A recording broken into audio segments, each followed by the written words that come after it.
காரணம்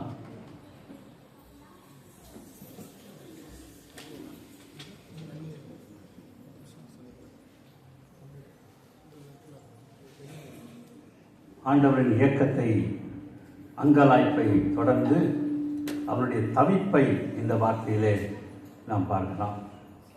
தாகமாய் இருக்கிறேன்.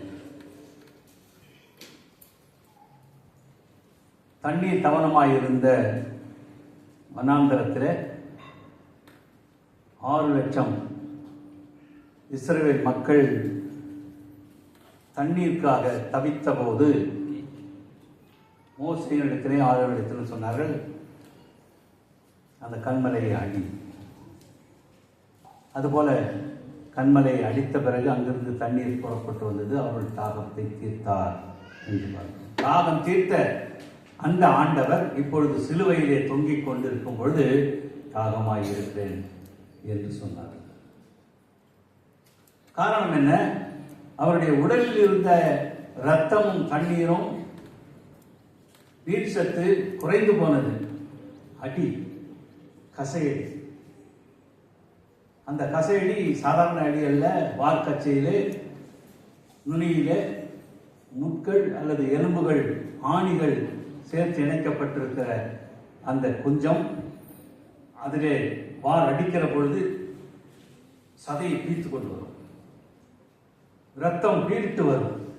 அப்படிப்பட்டதான கசையடி வாங்கினவர் கசையடிகளை வாங்கி கொண்டு அதோடு கூட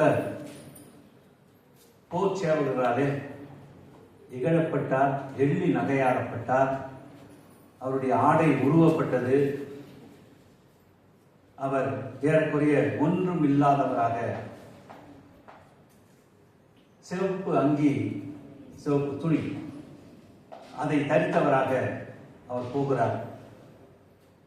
எருசலேம் பாதையிலே, எருசலேம் வீதியிலே போகும் பொழுது அந்த 150 பவுண்ட் எடையுள்ள, அதாவது ஏறக்குறைய 240 கிலோ இருக்கக்கூடிய அந்த குறுக்கு சட்டத்தை, சிலுவை என்றால் 2 மரம் சேர்க்கப்பட்டது அல்லவா, இந்த நெடுமரம் என்று சொல்லுகின்ற அந்த நெடுமரத்தை சுமந்து செல்ல வேண்டும் என்று அது குற்றவாளிகள் எல்லாரும் ஊரால் அறிந்து கொள்ளப்படும்படியாக வழிநெடுக அடித்து துன்புறுத்தி சுமந்து கொண்டு போகும்படியாக ஆண்டவர் இயேசு கிறிஸ்து அந்த சிலுவையை சுமந்து கொண்டு வந்தார், குறுக்கு சட்டத்தை. ஆகவே இவைகளினாலே மட்டுமல்ல, முள்முடி தலைமையில் சூட்டினார்களே, அதிலிருந்து ரத்தம் பீரிட்டுக் கொண்டு வந்தது.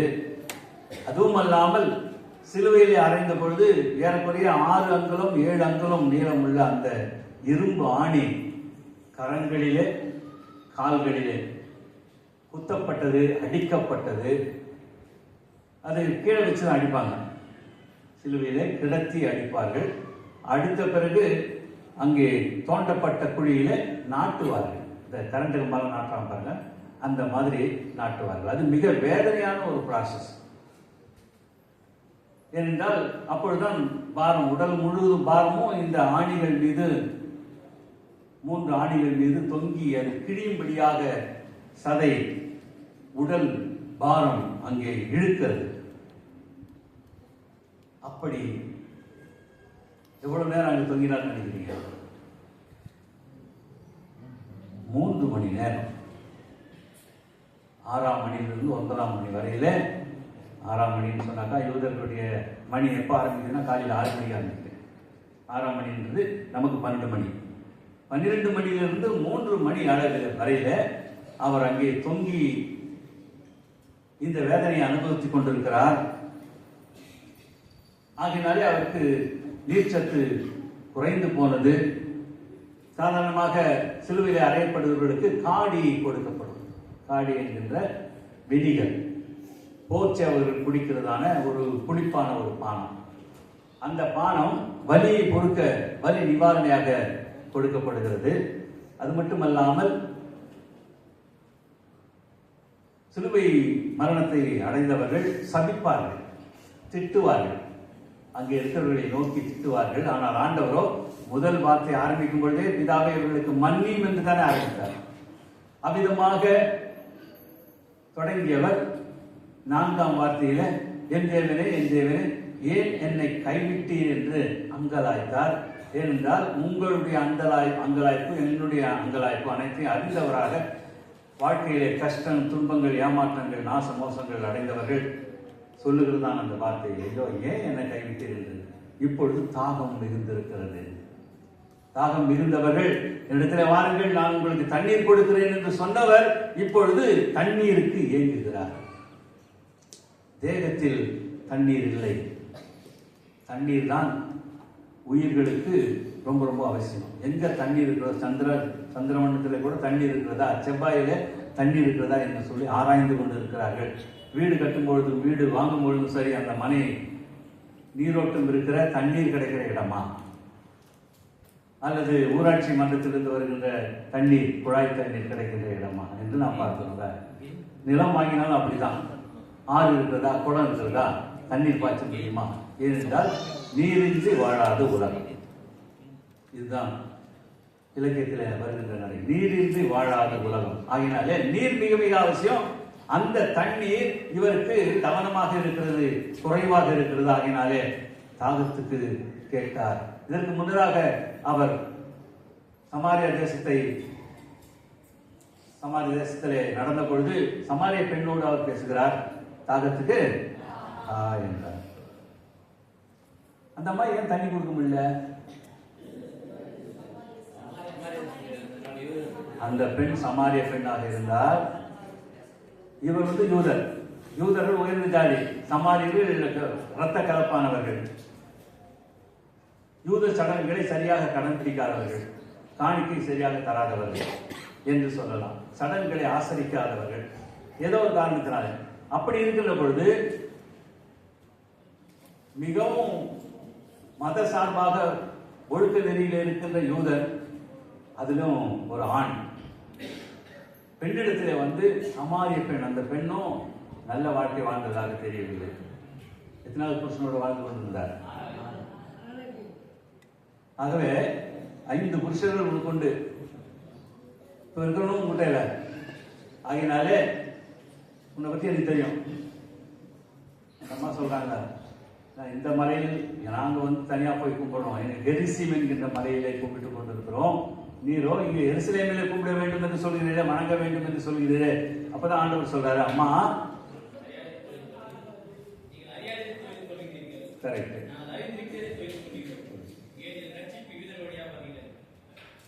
இந்த மலையில் மட்டுமல்ல எங்கும் தொழுவதற்காக வருகிறது. அது வந்துமாயிற்று என்றால் தேவனை தொழுதவர்கள் ஆவியோடு உண்மையோடு அவரை 24ஆம் வசனத்தில் அப்படியாக ஆவியோடு உண்மையோடு தொழுது கொள்ள வேண்டும் என்று அவரிடத்தில் பேசி, நீ நினைச்சிருந்தனா யார்கிட்ட பேசுறது தெரிஞ்சிருக்கும், என்னிடத்திலே நீ தண்ணீர் வாங்கி குடித்திருப்பாய். அப்பொழுது எப்பொழுதும் தாகம் வராத தண்ணீரை நான் கொடுத்திருப்பேன். இல்லையா, உங்கள்கிட்ட ஒரு சொம்பு இல்லை, ஒண்ணு இல்லை, நீ எப்படி கொடுக்க முடியும் எனக்கு என்று சொன்னார். ஆனால் ஆண்டவர் இயேசு கிறிஸ்து கடைசி வரையிலே அவளோடு பேசி உரையாடி ஜீவ தண்ணீரை கொடுக்க வந்த ஆண்டவர் என்பதை புரிய வைத்தார். ஆகினாலே நான் மேசியாவை கண்டேனோ, மேசியாவோ வந்து பாருங்கள் என்று குடத்தை வைத்துவிட்டு ஊருக்குள்ளாக சென்று எல்லாரையும் அழைத்தோம். ஜீவ தண்ணீர். ஒருவன் என்னை விசுவாசித்தால் அவனுடைய உள்ளத்திலிருந்து ஜீவ தண்ணீர் புறப்பட்டு. அன்பானவர்களே, ஆண்டவரை நீங்கள் விசுவாசித்தால் உங்களுக்கு மட்டும் தாகம் தீர்ப்பது மட்டுமல்ல, மற்றவர்களுக்கு ஆறுதல் கொடுப்பது மட்டுமல்ல, ஆயாசம் தீர்ப்பது மட்டுமல்ல, எல்லாருக்குமே அது நன்மையுள்ளதாக இருக்கும். ஆகையினாலே என்னை விசுவாசியுங்கள் என்று ஆண்டவர் சொல். அப்படிப்பட்டவர் இப்பொழுது சொல்கிறார், நான் தாகமாய். அப்படி என்றால் என்ன தாகம் இருக்கு? ஏற்கனவே ஏக்கத்தை பற்றி சொன்னார்கள். தாகம், உன் மீது தாகம், என் மீது தாகம். நீங்களும் நீண்ட நாள் வாழ வேண்டும், நானும் நீண்ட நாள் வாழ வேண்டும், நித்திய வாழ்வு பெற வேண்டும் என்பதற்காக ஆண்டவர் இயேசு கிறிஸ்து தன்னையை முழுவதுமாக ஊற்றி கொடுக்கிறார். ஊற்றி கொடுக்கிறார். நேற்று தினத்தில் திருவிருந்து நடந்ததா? நடந்தா இல்லையா? நடக்கலையா? சொல்லுங்க. நடக்கும். நாளைக்கு மறுநாள் நிச்சயமாக நிறைவாக அது நடக்கும். ஆகினால ஆண்டவர் தருகின்ற அந்த ரத்தம், தன்னை முழுவதுமாக ஊற்றி கொடுத்த அந்த ரத்தம் நம்முடைய தாகத்தை தீர்க்கத்தக்கதாக ஆண்டவர் தன்னை முழுவதுமாக கொடுக்கின்றார். அன்பானவர்களே, ஆண்டவர் இயேசு கிறிஸ்து சிலுவையில் தொங்கி சொன்ன அந்த வார்த்தையை வைத்து எழுதிய பாடல் இது. கனடா ராகத்திலே அமைந்திருக்கிறது.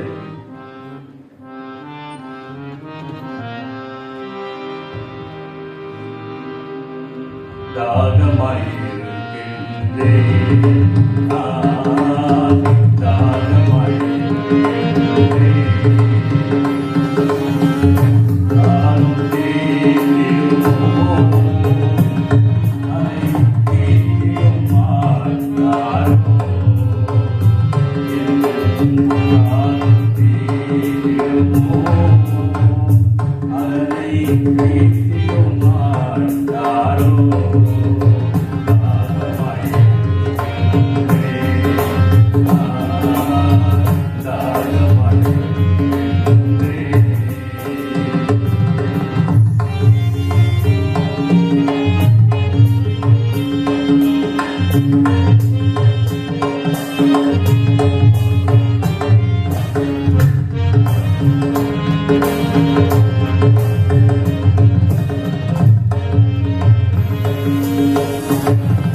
வாஞ்சித்து கதறுவது போல என் ஆத்மா உம்மை நோக்கி கதறுகிறது. இப்பொழுது ஆண்டவர் சொல்கிறார், மகனே மகளே, உன் மீது தாகம் மிகுந்து நான் மிகுந்த விடாய்த்து இருக்கிறேன். என் தாகத்தை நீ தீர்ப்பாயா? மனுக்குலத்தினுடைய தாகம் மிகுந்திருக்கிறது. இந்த வேளையிலே வேங்கை வயல் என்கின்ற சரித்திரத்தை நாம் அண்மை காலத்தில் 2 ஆண்டுகளுக்கு முன்னதாக நடந்த சரித்திரத்தை பார்க்கும் பொழுது, வேங்கை வயல் ஒரு பட்டியலினத்து மக்கள் குடிதண்ணீருக்காக ஒரு ஓவர் டேங்க் மேல் தொட்டியை வைத்து அங்கிருந்து தண்ணீரை விநியோகித்து அவர்கள் உபயோகித்து வந்தார்கள். ஆனால் அந்த மேல் தொட்டியிலே ஒரு மூடர் கூட்டம் மனித மலத்தை கலந்து அநேகர் வியாதியிலே படும்படியாக அந்த கொடுமையை செய்தார்கள். தாகம் கேட்பவர்களுக்கு தண்ணீர் கொடுக்க முடியாத ஒரு சூழ்நிலை இருக்கிறது. ஆண்டவரே, இப்படிப்பட்டதாக எல்லாருக்கும் உரிய தண்ணீர் அனைவருக்கும் கிடைக்கும்படியாகும். எல்லாரையும் நேசிக்கின்ற ஆண்டவர் அனைவருக்கும் தண்ணீர் தாகம் தீர்க்கவும், ஆண்டவரை தேவைகளை சந்திக்கவும் மிகுந்த ஆவல் உள்ளவராக தன்னை முழுவதுமாக சிலுவையிலே ஒப்பு கொடுத்தாரே, நன்றியோடு துதிக்கிறோம். அவ்விதமாக நாங்களும் கூட ஒருவரை ஒருவர் கவனித்துக் கொள்ள, ஒருவர் தேவையை இன்னொருவர் நிறைவு செய்ய, பகிர்ந்து கொள்ள நீர் உதவி செய்ய வேண்டும் என்று மன்றாடுகிறோம். ஆசீர்வதியும் மேன்மையெல்லாம் உமக்கு மீட்பர் இயேசு கிறிஸ்துவின் இன்ப நாமத்தில் ஜெபிக்கிறோம் கடவுளே. ஆமென். 6ஆம்